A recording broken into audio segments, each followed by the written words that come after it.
I think Ireland's future is about innovation. So therefore, we have a good, strong education system, but of course it can always be better.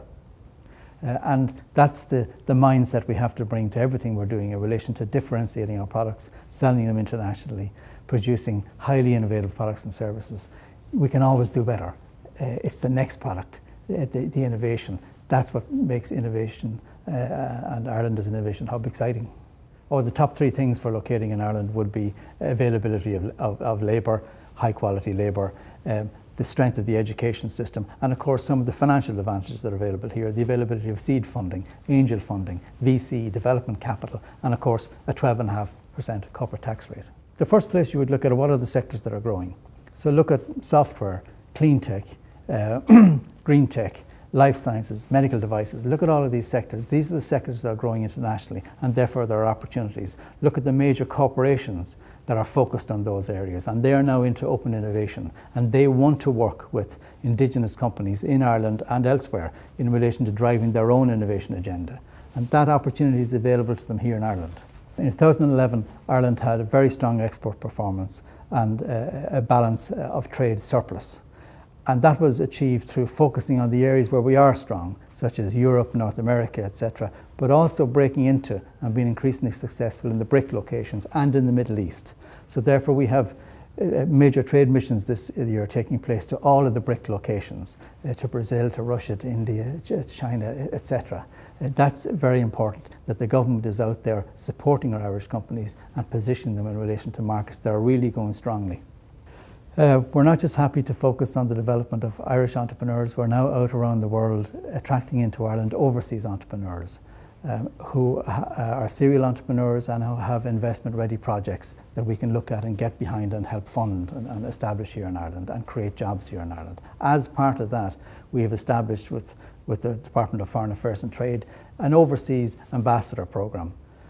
Well-respected Irish experienced business people who have been very successful in their endeavours, who act as role models for other Irish overseas or overseas entrepreneurs around the world to look at Ireland and highlight Ireland as a great place to start a company.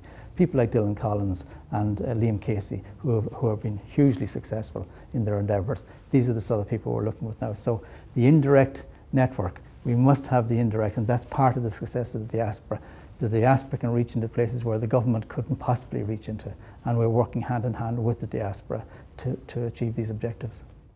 There's a huge role for the diaspora to play in relation to entrepreneurship, in guiding and mentoring companies, in helping them to access markets overseas that they need to break into, where they have expertise and experience in operating in those markets. I think there's the Irish diaspora overseas, and there's what I would call the new diaspora overseas, and they're the students that are here currently being educated in Ireland, doing undergraduate and postgraduate studies here. We have 28,000 overseas students currently in those programs here, and they're our future diaspora. When they return to their own countries, they're the future leaders and decision makers in those countries. Let me give you an example.